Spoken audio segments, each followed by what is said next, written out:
Unexplained Possibilities Podcast. I'm your host, Melvin the Crimson Taurus, and with me today is my co-host, the third-eyed mystic herself, the ever so lovely Neima. Hello, everyone. Now, as you guys can see from the title of the stream, you'll know we're not alone today.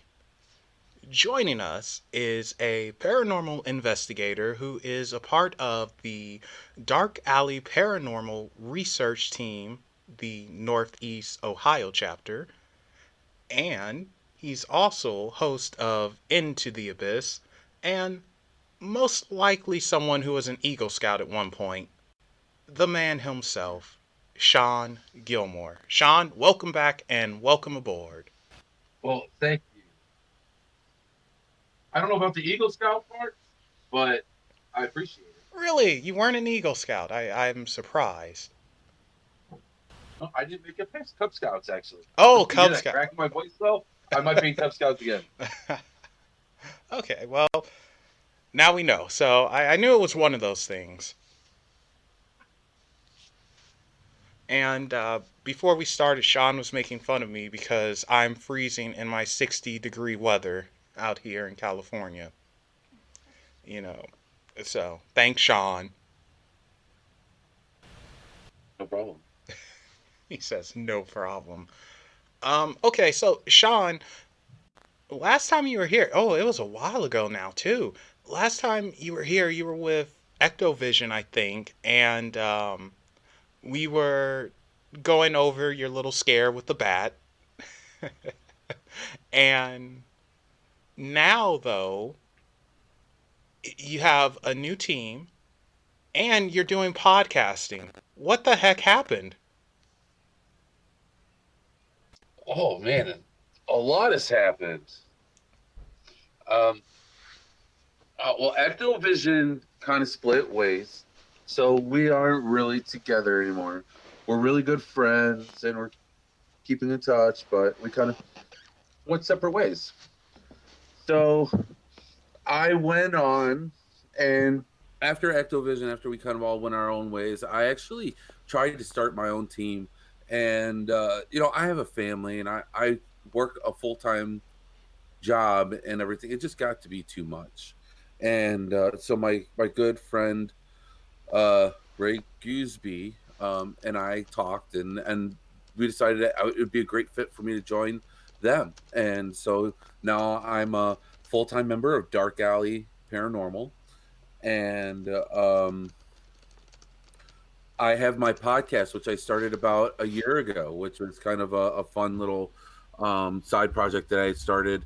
It actually started out being just like every other week, and now it's just grown so much. Now I'm on every week, and just try to have as much fun with it as possible. Yeah, how do you do that? I couldn't imagine doing something every week. I mean, but I'm also a lazy bum. But aside from that, how do you have the energy to do it every week with usually a different guest too? Every week. How do you do that? Um, you know what? It just kind of like breaks up the the week, right? So like my day job, it's not a very exciting job. So it's kind of nice to have that Wednesday night where I get to, hang out and talk about the paranormal for an hour or two or three. But that's what's kind of cool about my show. I don't have like a set amount of time. So like it's scheduled always for an hour, but I don't think I've actually stuck to an hour. I think the closest I've been was probably like an hour and 10 minutes. Yeah, that To sounds get about. caught up. Yeah. Yeah. We just get caught up in our conversations, and I just try to have as much fun as possible. That's what this is about. And so yeah, I don't know. It's just something that I find it fun. So it's not work to me. And unless my computer decides to hate me that day, and then it becomes work. Yeah, because and Niem and I we can attest to this. We have tech issues every now and then. And for the longest time, I was just counting days until I could finally get a perfect show where nothing went wrong. It happened 2 times, the perfect show. And when something goes wrong, like the audio issues, because unfortunately last week, you had some issues pop up and you were with the guests and everything. How do you keep your cool and just keep going? How do you do it? I just kind of try to make a dumb joke about it and just keep on rolling with it. It on a show, right? You can't be on there. I guess you could be on there like dropping F bombs and you don't want people hearing or seeing you throwing your equipment everywhere. So you Oh, just try to have fun with it, right? And just try to make a joke and roll with it and just roll with the punches. And I might have gotten pretty good at that because I have to do a lot of that with my day job. It's just a lot of rolling with the punches and going with the flow. So okay, but secretly, you have like a little doll you're choking out or something, right?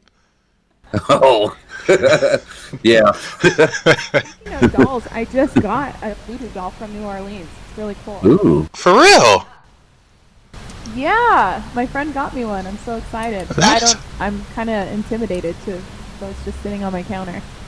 well, you're intimidated. I don't think you have anything to worry about, considering voodoo dolls are not how they're not exactly what Hollywood has made them to be. Okay. So you're good. It's consider it a good luck charm. Well, I had a case once involving a voodoo doll. Oh, really? Let's hear I this. did. Well, so it was actually someone contacted me. They were cleaning their daughter's room, and they got really lightheaded and dizzy for no reason as they were cleaning their room. And keep in mind, she was younger, like I think she was like 9 or 10 at the time.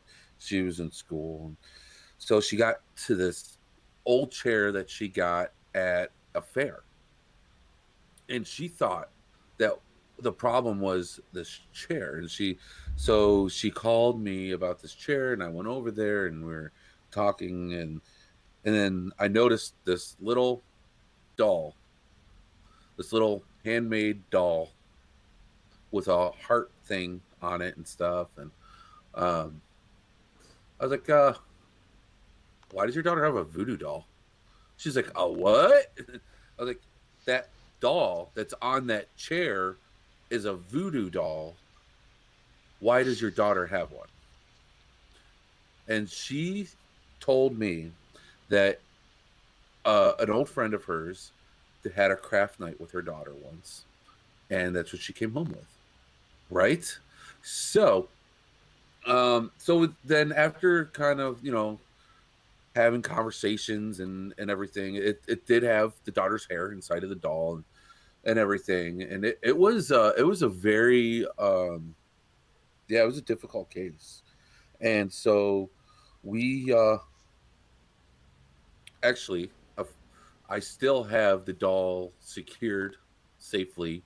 um we had kind of unbound it. I have friends that help me with these processes. I'm not a pro when it comes to, I can help you find the answers, but when it comes to solving them, a lot of times I reach out to other sources.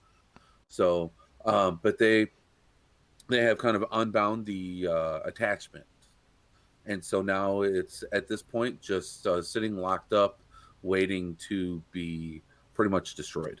So that's, but yeah, that was really intense. And the pretty much the daughter made a wish on this doll, and it had intention, and the daughter was definitely attached to the doll. It took a little bit of time for us to be able to actually, for me to get the doll, because she was so attached to it. They had to We had to actually have them take the doll, and they hid it in their house. It was weird. She knew when the doll was gone, and not, of course, by visual, right? She didn't see her doll there, but she knew. We didn't keep anything from her, but she could tell when the doll was taken further away, and we would just slowly take it further away, closer to the exit of the house, until one day they brought it to me. So Um, it was interesting, but the main part was just that attachment that she had, that spiritual attachment, and that's why we felt like that was so dangerous. But when you, it's intention. I'm a big believer in intention. I'm not too much into, personally, like Wicca or anything like that. I'm spiritual, just um, but I'm Catholic. I'm a spiritual Catholic. I'm a rare breed, but I don't know. I guess I see things a little bit differently, and I just kind of lost track of what I was saying now. Well, that's okay because you just scared Neima to death and she's eyeballing that doll right now. So, Well, so that here's the thing. It's intention, right? We all, as investigators, we go and we try to talk to spirit all the time. That's what we do. We want to gain communication. We want to somehow prove or help tell their story, or we're going into a client's home and we're trying to understand why things are the way that they are, why they're having these unexplainable phenomena that's going on in their home. So your intention, no matter how you're contacting spirit, your intention is so important. It doesn't matter if you're doing EVP session or if you're using a pendulum, dowsing rods, or a Ouija board. Your intention is what's important. And so you can use a Ouija board, or sorry, Ouija board. You can use a doll and have good intention. It could be a good luck doll, or someone can use it for bad intentions. It can go both Yeah. ways. They have an instruction and a manual on the coffin that it comes in, and it Coffin. lists the different pins, and it says, yellow's for friendship, like the red one's for love. So there's definitely some good ones, but there's also negative connotations to it as well. and I I like that love, it comes in a coffin. yeah, exactly. I like that it has its own coffin. Yeah, it's really neat. So yeah, I don't think you have anything to worry about with that. But that is pretty cool. Unless I put someone's hair in it, then Well, watch out. So, Shawn, since you are a paranormal investigator, I want to ask what what exactly does an investigation what's the correct terminology, Melvin? Come on, you're better than this. Basically, what do you do on an investigation? Well, there's several different ways to conduct an investigation. It depends on what your intentions are for that evening. Um, but so, are you just kind of like asking, like, how do you do an investigation, or Yeah, like we'll start with how does one actually, you know what? Let's take it to a different place. How do you yourself conduct an investigation? wow? So you asked some good questions, Melvin. Um, I'm just glad it's not like Monday night and you're making me think this hard. Um, so to do an investigation, it really depends on what the intentions are for that investigation. If I'm at a location, at a historical location, and I'm looking to just learn for myself and experience for myself and take those experiences on to other clients or other investigations, then I'll take a different approach than if it's an investigation where I want to share the evidence. So if I'm going to make like a YouTube video or be a part of some other type of production. So if I'm just by myself, well, I shouldn't say just by myself. If I'm not planning on sharing a whole lot of evidence, unless I get something like totally something wild and completely amazing, then I would just go with like I have a GoPro that I have that's been altered, and I have illuminators so that it can um, capture what I'm seeing in the light. I just have a chest mount. I'll wear that around, so um, what I'm kind of seeing in front of me is there on the camera, and then I'll usually have a digital recorder and whatever other tools I'm trying to use and gain communication. There's so many different ways that I'll try. I love using trigger objects. A trigger object is it could be any object to try and gain the interest of spirit. So it could be like a stuffed animal.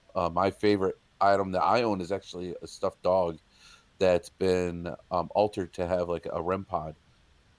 It's got the lights up, and it plays music and stuff Oh, to try and gain interest in, real gain the quick, trust. Sean.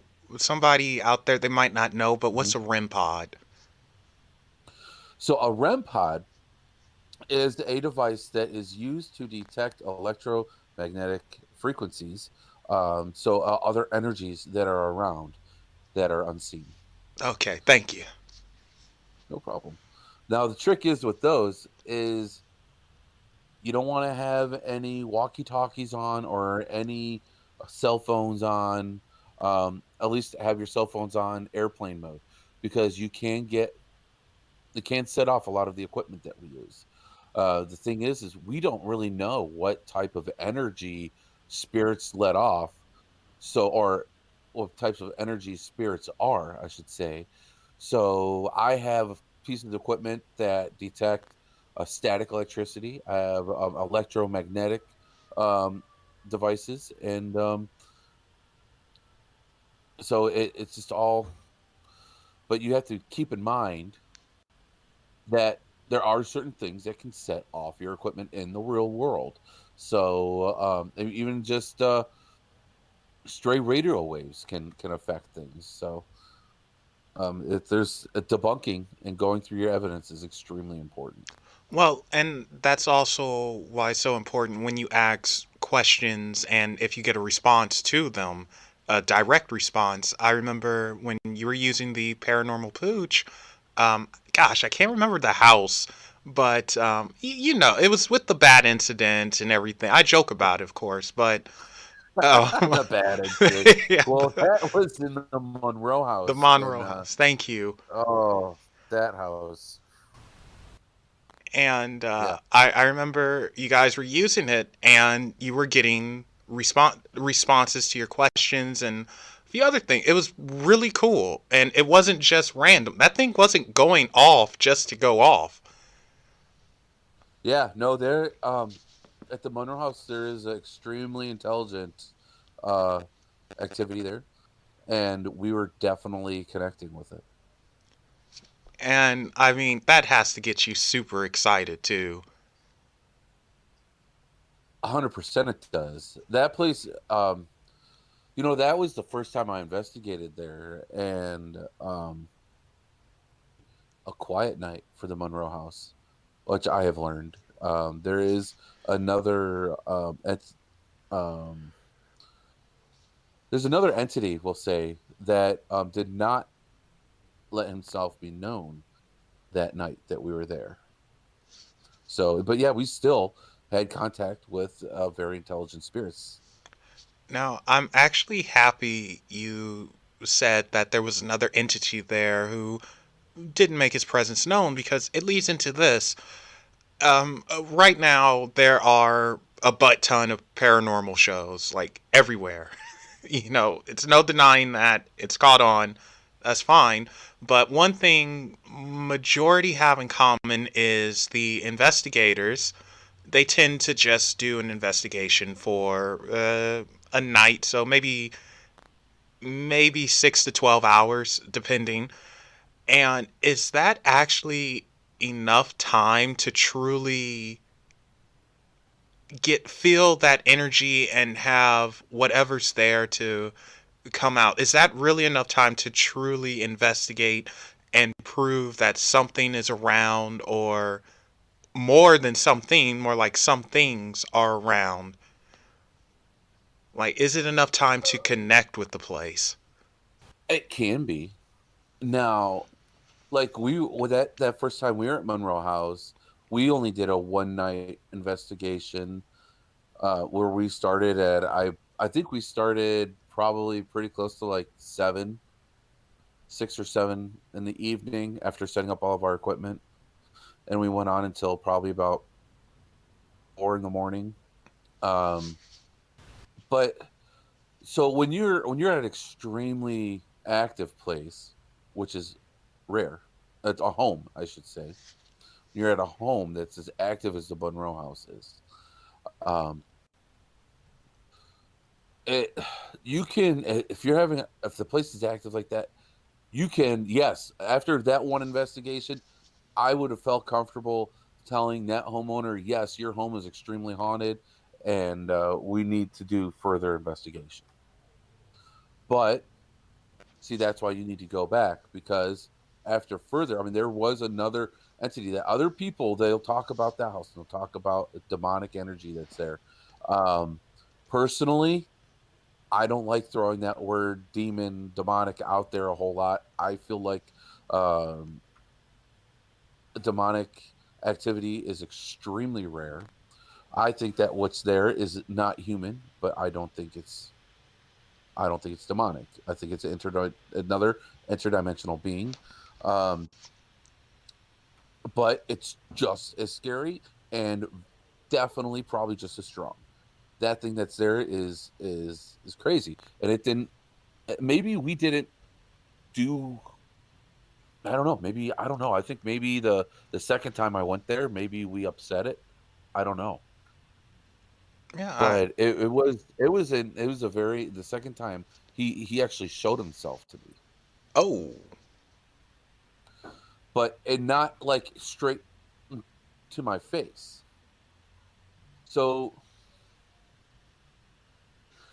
so the Monroe House is a multi-family house in Indiana, and it was featured on some TV shows, and they did find some human remains in a crawl space in the basement. And I'm an empath, and I'll tell you what. The first time I went there, the energy, I recognized it right away. As soon as I stepped foot on that ground, it felt just like a cemetery. And that's the energy that this house is, the property that this house is on. It's just like a cemetery. And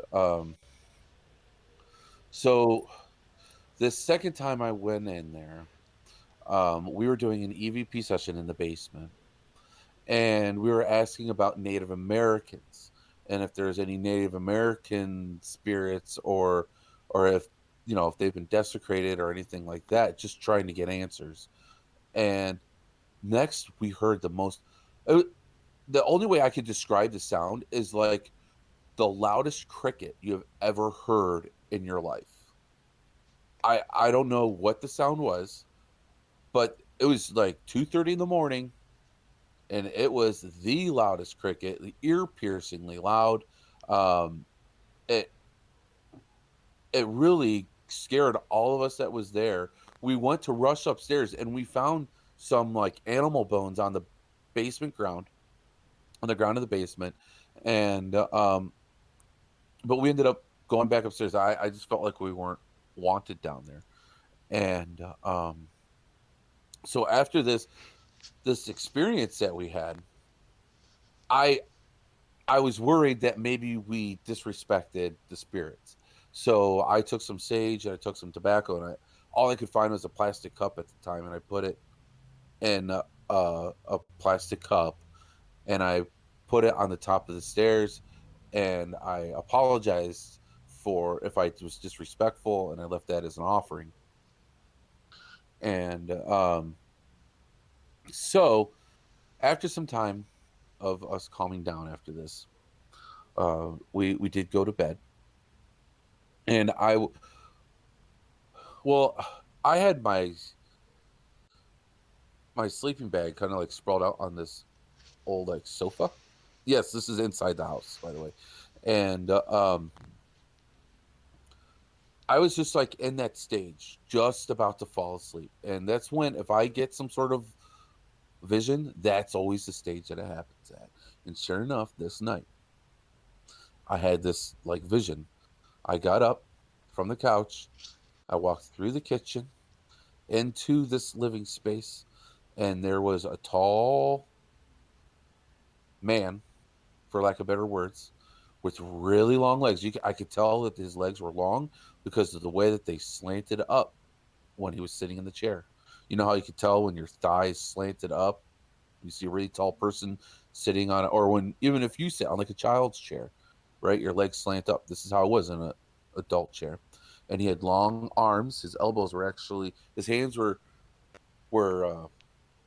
he was like holding his own hands like cupped, um, and his elbows were on the arms of the chair, and his elbows were sticking out, so his arms were really long, and he had this really big grin, big, big smile with crazy sharp teeth, and he had like, I don't know what the marks were on his face. I don't know if it was lighting or if it was scars or what, but there was like this gray like marks on the face, and these really, really deep eyes.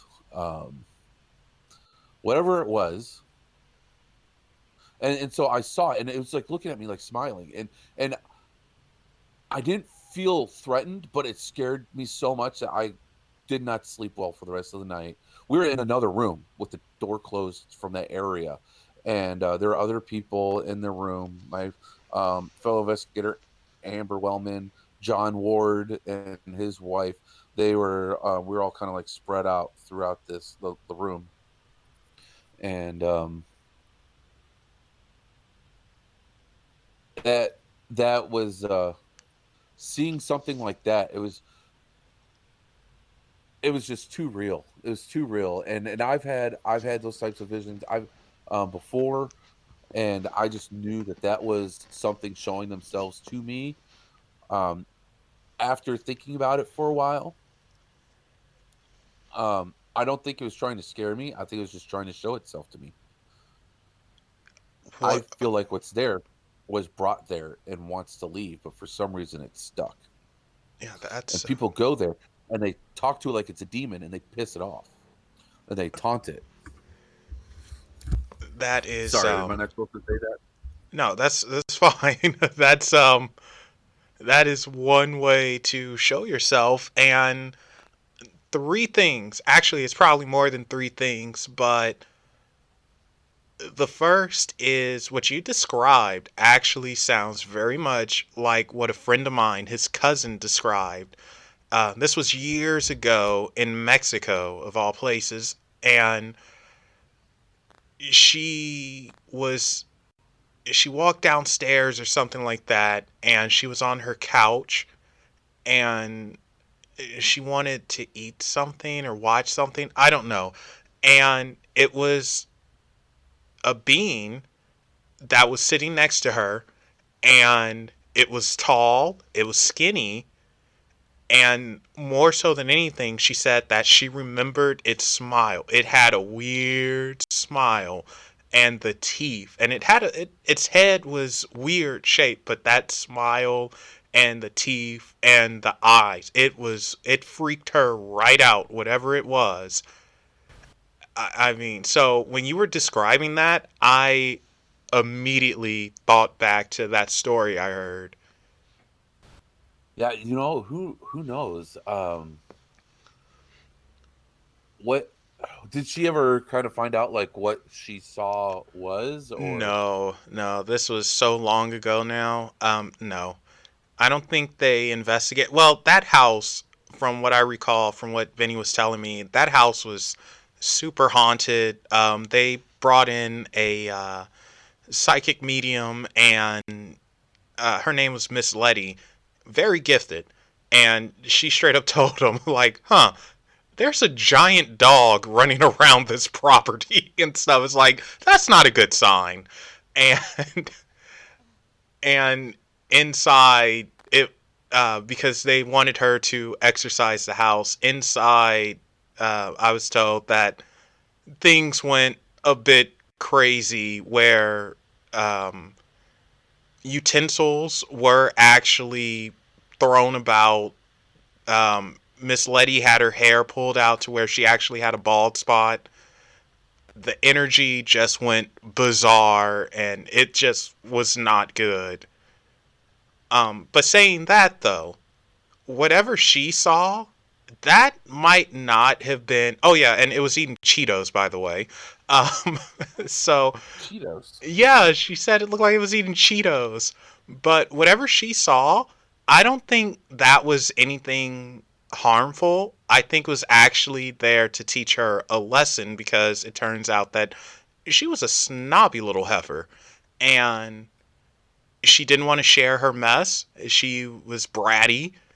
And I guess, it could have been a guide that just showed up, I don't know, and just said, all right, we're going to scare you straight. And she was scared straight.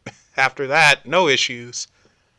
Oh wow, Yeah, so lesson learned. yeah, exactly. But what you described though, it just sounds so familiar, and it's just okay. Well, there's something there, and I also want to touch on the interdimensional thing. Now, you already know I'm a believer in all sorts of dimensions and terrestrials, extra, inter, whatever. And I always see I'm now starting to try and separate the different beings by in a dimensional way. The demons, angels, we'll go with fairies and pixies, elves, all that stuff. I have a working theory that they are interdimensional, but not necessarily from another universe, so to speak. I think they're from this actual planet, but they're from a different dimensional layer of this planet. So they're earthbound, but they're not from this physical body like we are. They're neighboring spirits, so to speak. And then you have, of course, extraterrestrials who aren't from this planet, but they're from this universe or galaxy, whatever. They're from here with us. And then you have extra, I mean, not extra, excuse me, interdimensional beings. And I think they are 100% from an entirely different universe. And somehow they're able to slip in here and visit. And I think sometimes again, this is just a working theory of mine. I'm not saying it's right or wrong, but sometimes I wonder if we get nature spirits and everything mixed up with something that literally is from a different universe. Because I can't see how something from a different universe could be trapped, whereas a nature spirit, I can see that happening. Something that is earthbound and they're just misunderstood and they're not allowed to do whatever their job is, and you would get PO'd. I mean, I would get PO'd if I'm some other type of spirit and everyone's calling me demonic. Yeah, I look ugly, but come on, guys. Well, there and they challenge it too. You have to be respectful. You don't know what you're messing with. If it's an interdimensional being, or what if, I mean, here in America, I mean, no matter what part of our country that you're in, you need to keep in mind there can be Native American spirits. Now, I don't know how much research you have done into the spirits that Native Americans have, like Wendigos. I wouldn't want to mess with one of those, and I definitely don't want to piss one of those off. Yeah, you already ran into one too, I believe. So exactly, I've had people tell me that they think that what I saw was a Wendigo. I don't know. Honestly, I don't know. I think I have my theories on what that land is. I mean, like I said, that the home, the property inside the house, outside the house, you feel like you're in a cemetery. The energy is exactly the same. And when you walk into a cemetery, it's not creepy, it's not scary. A cemetery, I don't know how to explain it. It's like a peacefulness. Yeah, no, right? I understand. It's a calm. And right. It's a calmness. It's almost like you're entering into a whole little pocket barrier or something. And, Right. And the only place that the energy usually is at a cemetery, right? But this home, this property has it. And so this home is now it.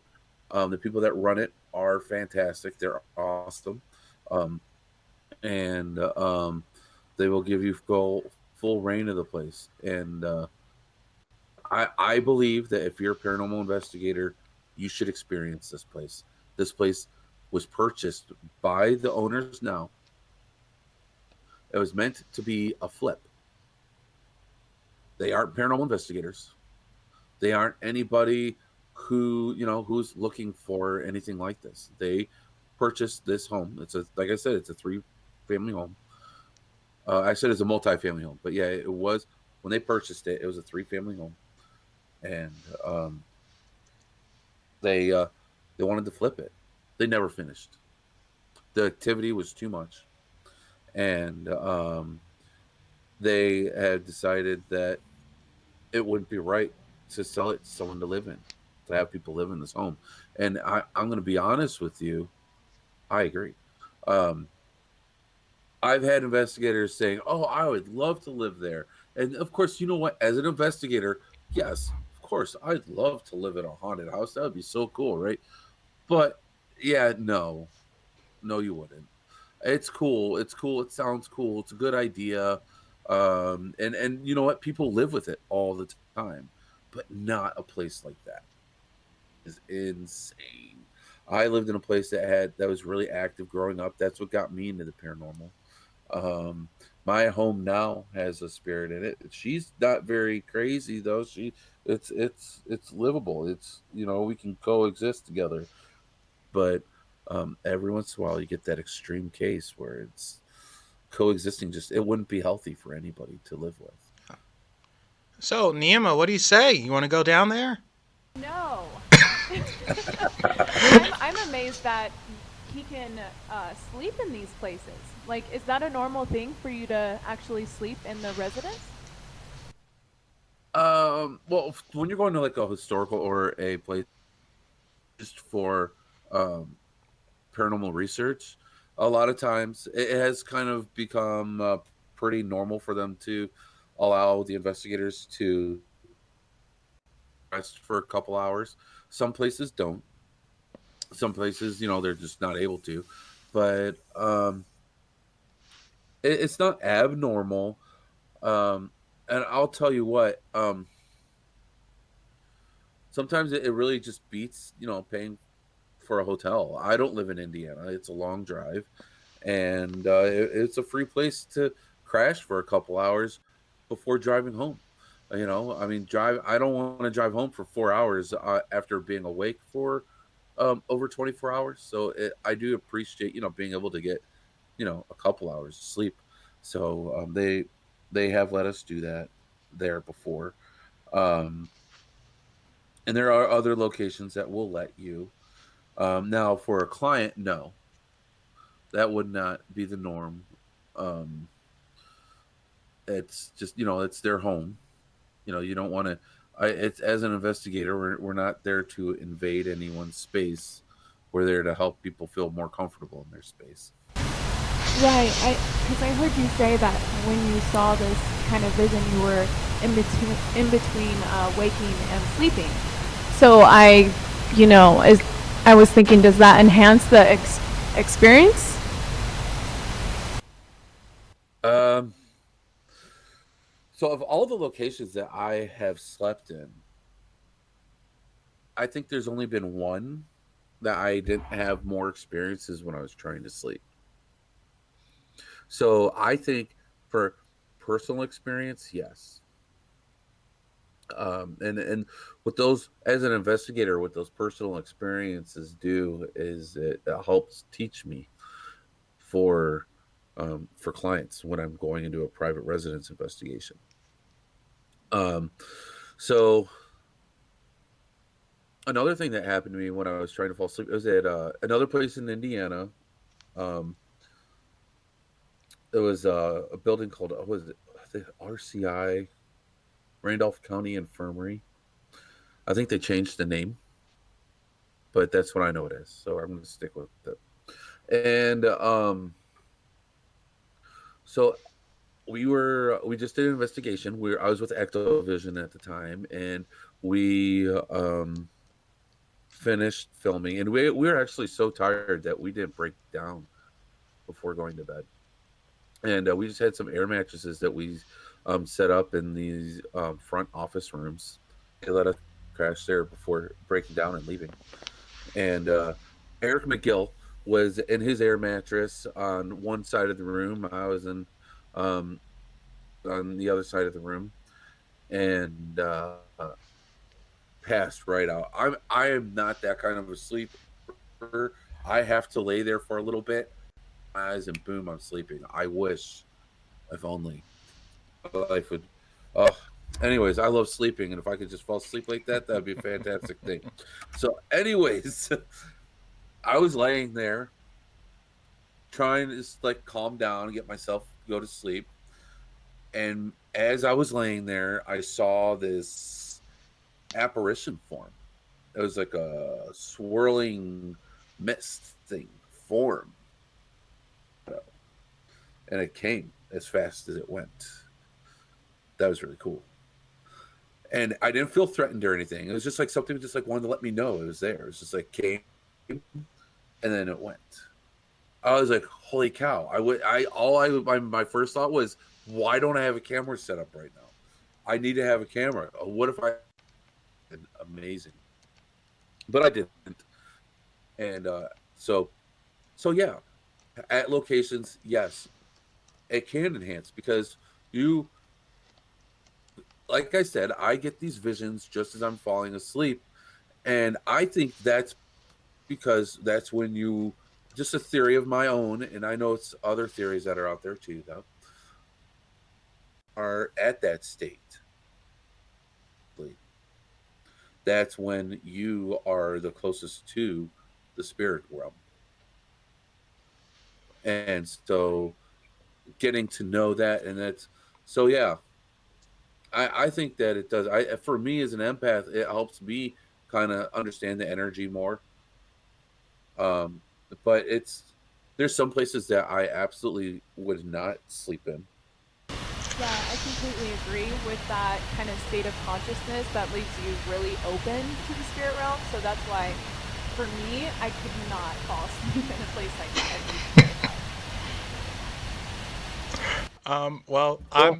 I'm pretty oblivious, so I can fall asleep no problem. Yeah, you would fall asleep and pass out for hours. Well, I'll tell you what. When you've been at a location for no, who knows how many hours. So when you do it, like, let's say you're at a location after driving for 3 hours. I'm just going to throw some random numbers out there. You just drove 3 hours to get there, and now you're there and you're filming some B-roll and you're talking to people. You're setting up cameras throughout the building to set up static and hopefully capture more evidence. And and then after all that, you're investigating for 4 to 8 hours, depending on how much time you have. I've had investigations that have gone from 6 p.m. until I've had investigations that have gone from 8 p.m. till 2 a.m. So every investigation is a little bit different.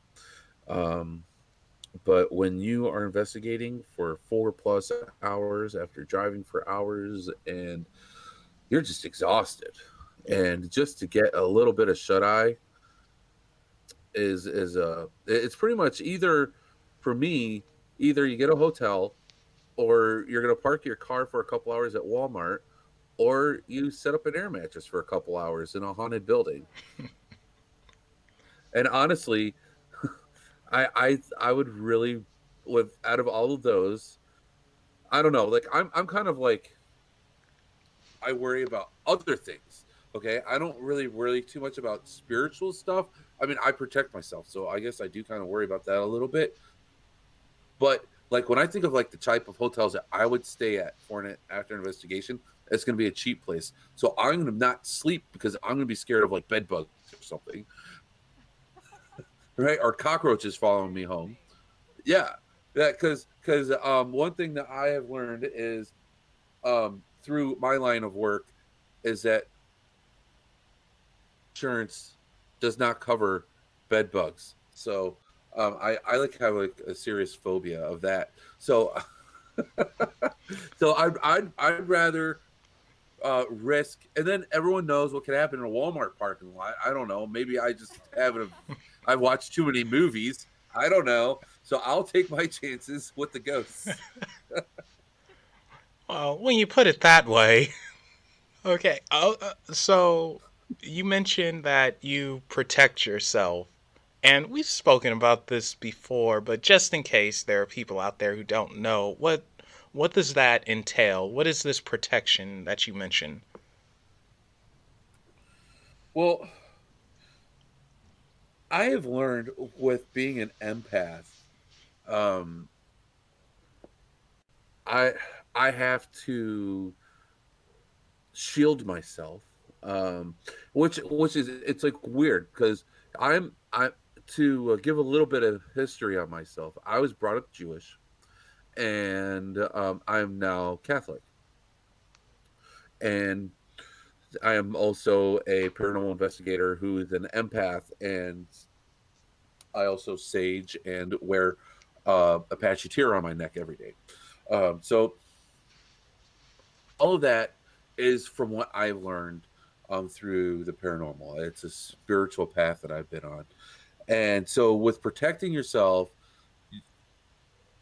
it's with me, I use the energy from the earth. And I also use prayer. So I shield myself with the energy from the earth. I kind of build a shield around me, and I'll use different intentions as I build that shield around me to protect myself from anything spiritually that may mean me harm. Now, I've also learned that when I go into the office to work, that I have to shield myself, but with the intentions of a mirror, so that I'm not absorbing everyone's energy around me in the office. I learned that in the my younger years. Once I found out I was an empath, that really explained a lot of things. Otherwise, I can find myself being very upset, like a family member passed away, but it's not my energy, and I don't want to go through my day feeling that. And it's I don't want to come off as like being like kind of like cold or like not caring about the person that is feeling that. And I do feel horrible for the people that go through that, and we all go through that in life. I just don't want to feel someone else's negative energy as I'm working. I don't want to feel like I lost a family member when I didn't, when I'm working, if that makes sense. No, So I shield myself. it makes sense. I mean, it'll mess you up unintentionally, but it'll mess you Right. up.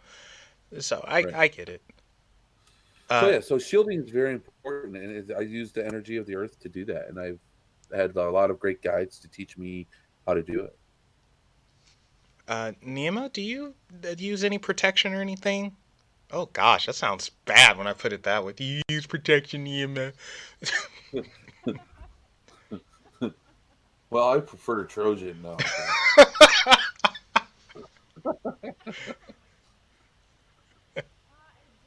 Went there, sir. Wait, make out with the mic, Neema. Oh, okay. I do have this like volcanic type stone necklace that I wear that I feel protects me, especially when I'm sleeping or anything like that. But that's as far as I go. I haven't really. I did get a mirror, but I really just don't know how to use it. So I haven't gotten that far. But I probably should, because I am definitely an empath and I Surprise, get everyone's motherfucker! energy, and I'm irritated within a few days. And I just got a text message because I forgot to turn off the ringtone. So Yeah, someone just cussed me out while I was talking. But like Shawn said, he uses a mirror to kind of reflect other people's junk off, I'm guessing.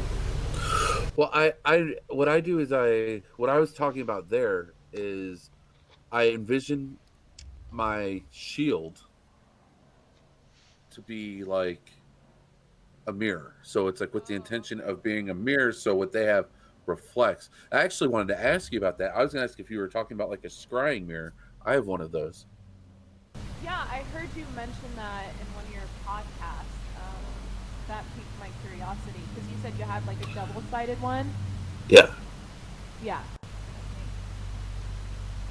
Yeah, what I like about having the double-sided one is when you're using the scrying mirror, you are using it to literally connect with the spiritual realm and see what types of messages that you have. And so when you have another person doing it just opposite of you, I mean, it's kind of like both of your energy. If it's somebody you mend well with, you can use both of your energies and really get some really crazy results out of it. All right, right on. I feel so out of the loop because I don't have anything.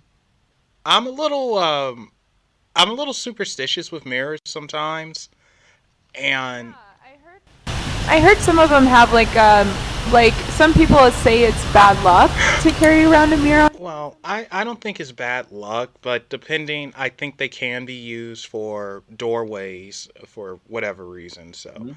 I do think that, but I don't think anything about bad luck. I think you're okay if you break one. I don't, don't Well, actually break a mirror though. I'll tell you what. I had a real fear of mirrors for a long time. I still don't like them, but it's not as bad as it used to be. But I I lived in the home I lived in when I was younger. Um, I would feel like there was always somebody watching me from the other side. Now, keep in mind, yes, it could be paranoia, but um, when you have the type of activity going on in your home, and every time you go by a mirror, you feel like somebody's watching the other side. You kind of, I don't know, it kind of left a bad taste in my mouth. So I didn't like mirrors for the longest time. I still to this day don't have a mirror in my bedroom, which my I think my wife works. I don't think I would sleep well with a mirror in my room, but I'm okay with using a scrying mirror. But that's the whole thing of it, right? A mirror. I think mirrors, like you said, it can be a doorway or used as a doorway.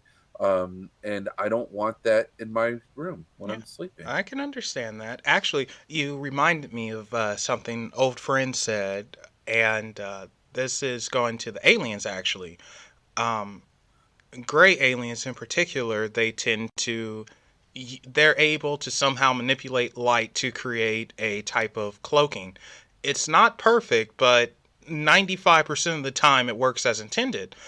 And this guy in Florida, he's a construction worker. He was actually on, what's that show called? Fact or Fake. They were very disrespectful to him. But anyway, he figured out how to bypass their cloaking, and it had to do with mirrors and angling them at the right spot.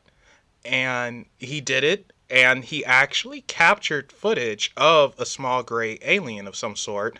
The problem is the footage was corrupted, and he was only able to save one steel frame. So, unfortunately, it happens. But my buddy AP tried this, and yeah, he caught something himself. He didn't catch it on film, but he saw it with his own eye, and it's very interesting. So mirrors are kind of trippy sometimes. They sure can be. And then the whole pareidolia thing. Ugh. All it takes is a little bit of a light to reflect, and you think you're looking at a face. Yeah. Then it's just all your head messing with yourself. And I'll tell you what, as an investigator, your head can really be one of your worst enemies because you can totally totally you can just your mind. It's a powerful thing, and it can totally make something seem like it's something that it's not. Make you think that something's there that's not. And so that there's that whole mental game that comes along with with the paranormal and supernatural as Yeah, well. and then you're working in the dark too, and old places at that. You hear a creaky floor, and like what was that? You hear that? I knew it. So um, Right. you know, so you when you were with Ecto, you, Eric, Amber, was it Rob and several others, you guys worked on documentaries of the paranormal. Like, really good stuff, by the way.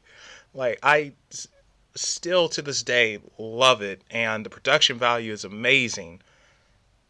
And now we see, like I said earlier in the show, so many, and I'm not just talking about Ghost Adventures, Ghost Hunters. I'm talking about independent projects with people who aren't attached to big studios, and they're releasing their stuff on Amazon and Netflix, Hulu, wherever. How do you feel about this influx of paranormal investigators? And do you have any advice for some of the younger guys doing these docu-series into the paranormal? Oh, Um, I think that. Or are you talking to me? I'm sorry. I yeah, just yeah, you, Sean. You. What was I saying? I was saying, oh, we were talking about um all the people that are getting into the paranormal and all the new docu-series that are coming out. Um so I think that it's great.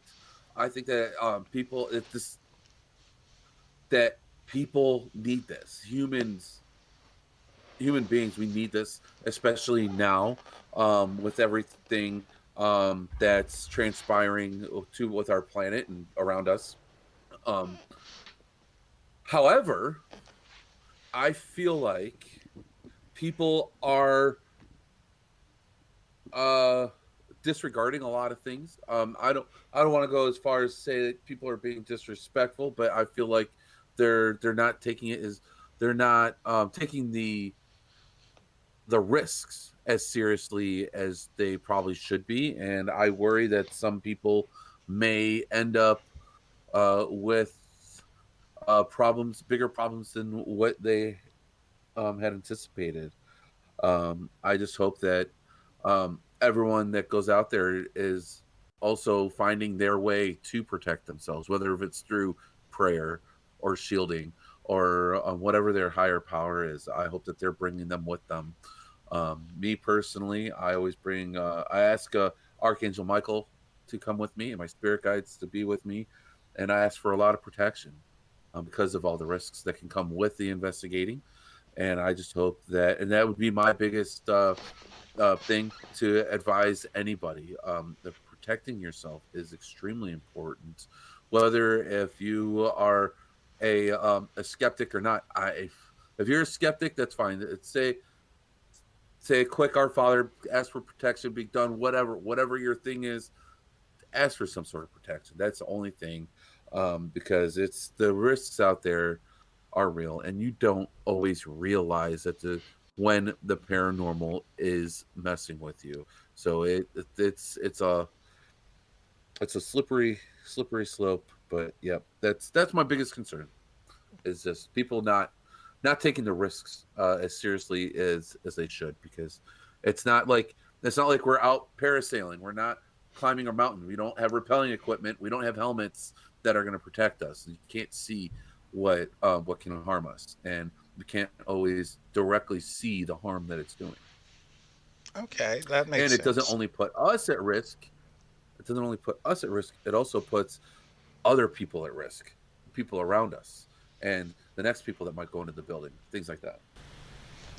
Yeah, that makes a lot of sense to me, and it's actually why I worry about going out on an investigation, because I wouldn't, I wouldn't know the do's and the don'ts, and while I might think I'm being respectful, I might not be, and it really could put other people at risk. And then how do you even know they're at risk?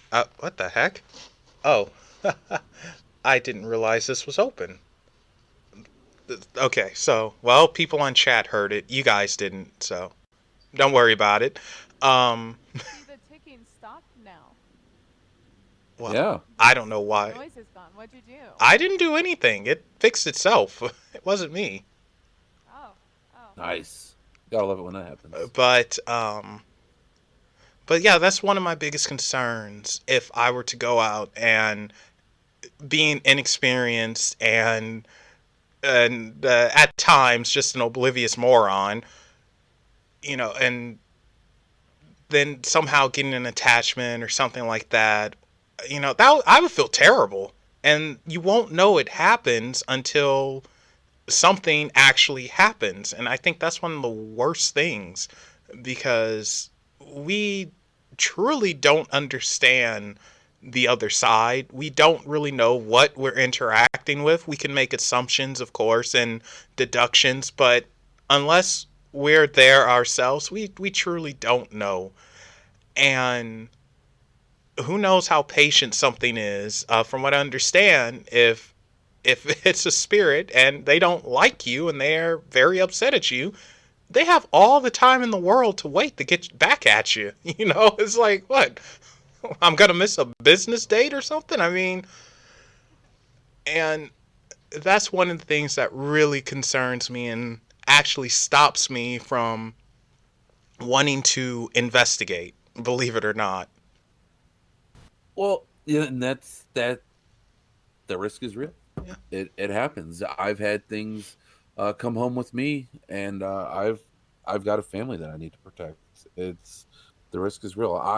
The reason why I do this is because I feel like this is a path I was led on. I don't feel like we have enough time left of your show for me to explain my path, but my path led me here. Yeah. And that's why I do this. And my wife is awesome and very supportive, but the risk is real. And I do my very best to protect my family. I have brought things home with me. And it's, but I do what I need to get rid of it. And if I need help, I know the people to call upon.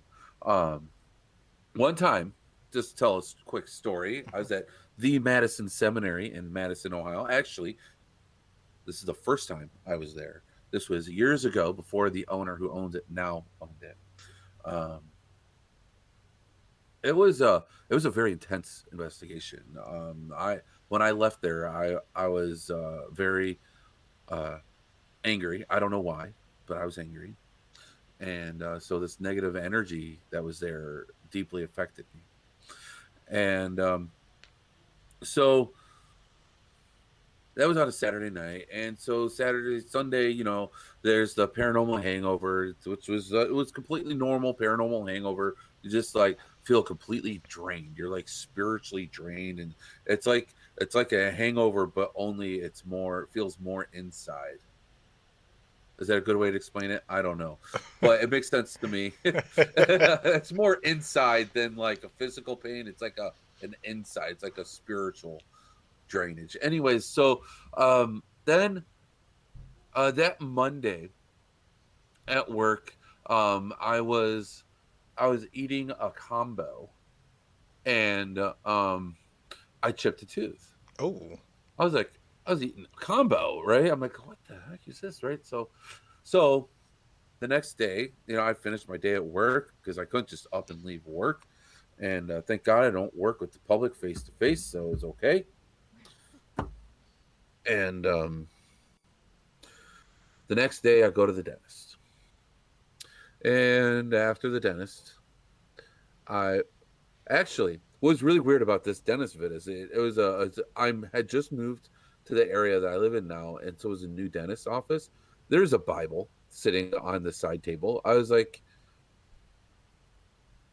I don't know. That for some reason made me feel very uneasy.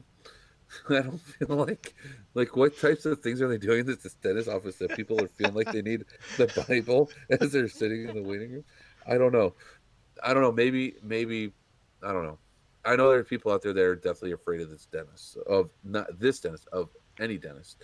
So maybe that's why they have it out there to help calm people. I don't know, but it messed with me. I was like, what is a Bible? Wow.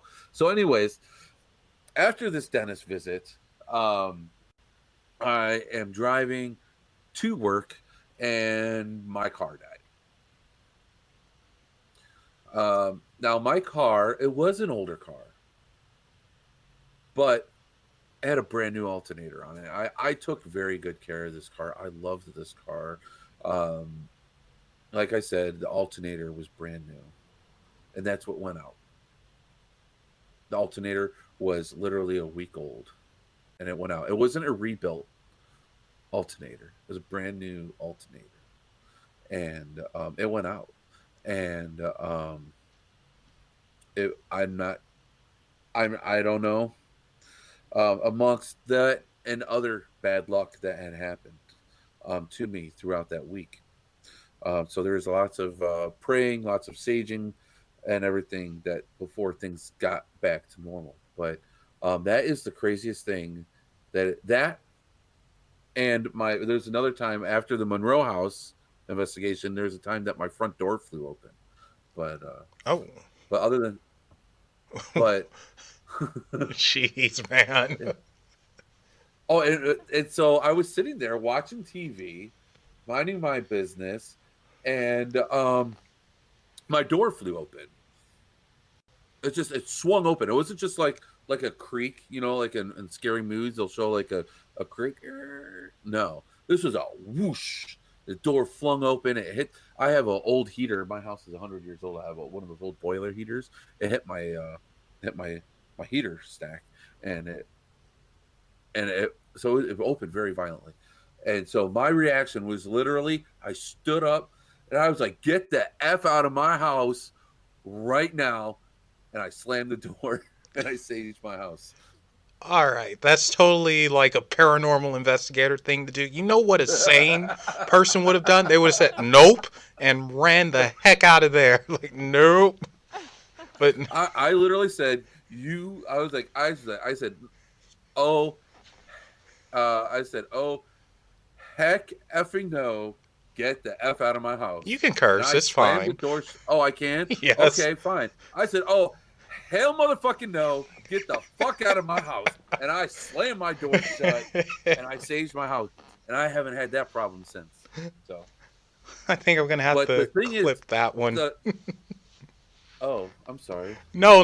I mean, no. What I mean, clip by when I do the editing and stuff, I'm gonna have that as the feature to draw people in. So don't worry. Oh, nice. Okay, cool. So, but the thing is that my car alternator, my brand new alternator, really that whole thing with Madison Seminary affected me more because the Madison Seminary, whatever followed me from there, whatever affected me from there was a longer period. It was literally it took a week for things to get back to normal. With that door swinging open, that was literally I said get the fuck out. I saged my house and it was done. So, but these are the things that can happen, right? When that happened, my kids were sleeping upstairs. So I don't know. It's so yeah, it's a risk, but I do it because I want to help people in their homes. I do these big investigations. I worked with Ectovision. I did all of this so that I can help people in their homes. I want to be the best person. I want to be the go-to investigator to do private home investigations because I know the feeling of living with it and not knowing what to do. And nowadays, you'd think with all these TV shows, it might make it easier so you don't feel so much alone. But the thing is, these TV shows are all demon. Everything's a demon. And that worries me even more. So, yeah, that's why I do this. And that's why my wife supports me because she knows that this is my way of helping people. This is the way I know I can help people. So it's, yeah. That makes sense. So it's all worth it to me. That's awesome. So we are close to finishing, but before we do, I want to bring up para unity, and this is something that, as far as I'm concerned, you get credit for starting. And what is para unity? Well, I don't know if I started it. I'm definitely a big advocate of it. Um, Pair Unity is uh, basically just supporting each other throughout the paranormal community. Um, I believe that if we work together as investigators, we can all learn from each other. We can get more answers from each other. We can understand a lot more from each other. This isn't a competition. We're not trying to find, be the first person to find the cure for cancer here. We're trying to find a way to help people with spiritual problems. And so I'm a huge advocate in supporting my fellow investigators. And there's so many different ways that investigators help our communities and help our people. And that's through historical locations. Um, we locations, a lot of them are museums, a lot of them are old historical buildings that are um, this kept up in different ways. But the thing is that it's all very expensive to keep up, and they all need our help. Whether if it's a home that's being preserved now as a research facility, or if it's an old prison or an old seminary, um, they all need our help, and we can help bring we help bring the attention to these places so they can get the support that they need. Um, and so that's my goal on my show. I like to bring on different investigators, and I know that when you make a video or when you write a book or when you have a big paracon or any kind of con, right? Any kind of event, it's a lot of work. And it's a lot of promoting, and all of that is also a lot of money. So it anything we can do to help support, whether if it's just a simple share on Facebook or you know helping out by doing shows like this. I think that what you do is huge for Parunity. You bring on other people and discuss different theories. I mean, that right there is it. And as long as people have an open mind and they're willing to learn, what you do is huge. And the reason why I say it like that is because um, those my saying on Facebook actually is once you stop learning is when you start to lose. That's my theory for life in general. Because then now when you go into spiritual things, I mean, no one knows the direct answer. Someone can feel like they believe what their belief is right, but I mean, I can't say that I 100% believe in it with a Jehovah's Witness. I can't say I 100% agree with what my Jewish family says either. So we need to keep an open mind, right? Hmm. I don't know. Does that make sense to answer that well? Yeah, that was actually a That'd be good. really good answer. Very heartfelt too. So, Thank you. yeah, I will openly admit though I have not always followed the example of para unity, particularly with a certain psychic medium. If Bonnie were listening, she'd get that right away. But I do agree with you 100%. It's not a competition, and we're all better off working together than against each other. And it makes no sense at all trying to find your claim to fame and just ostracize everyone else. Because who's going to celebrate it with you? They're just going to call you a prick and move on. Right. That's the truth. So, and yeah, I think this is also a good place to end it. Shawn, what do you have anything in closing that you want to promote or anything like that? You know what? Just my podcast, Into the Abyss. It's on Spreaker. You can actually also find it on most of the other podcast networks, such as Google Podcasts, Apple Podcasts, all the podcast networks. You'll probably be able to. Chances are you'll probably find it, or you'll manage to get ourselves on a lot of different networks. Also, we try to go live on Facebook as much as we can Wednesday nights at 8 p.m. Eastern Standard Time, and it can go anywhere until for an hour to a couple hours, but it's a lot of fun. And with that being said, if you need help promoting, it could be an event, a book, anything, please contact me. You can find me on Facebook, Shawn Gilmore, or you can email me at 330-PARADAD. That's Paradad. Yeah, it's a play on words, Paradad, because I'm a paranormal investigator and a father. So, yeah, find me. And then also, please look up my good friend and fellow investigator from Dark Alley, the Goose, on the Cryptic Paranormal, the Cryptic Paranormal Show. They're on Thursdays, and we're both on the RU Media Network. And be on the lookout for us. We've got some big plans for this year. So yeah. I don't know. Speaking of RU Media, the investigation team, I said I was going to do a review on some of their stuff, and that is not dead yet. I'm still going to do a review on it. So, Adam, I'm coming for you, buddy. All right. So, also, guys, don't forget to follow Unexplained Possibilities on Facebook, Twitter, Reddit, and Instagram. And also, I do want to give a big shout out to Angie K, who handles the Facebook, Instagram, and Reddit. She does an awesome job, and I most definitely couldn't do it without her, and I probably wouldn't do it without her. And also, another big shout out to Maverick Man's son, Zach. Happy birthday, Zach. Now, with all that said, remember, guys, there are things that go bump in the night. Go ahead and tell them, haha. Bye, everybody.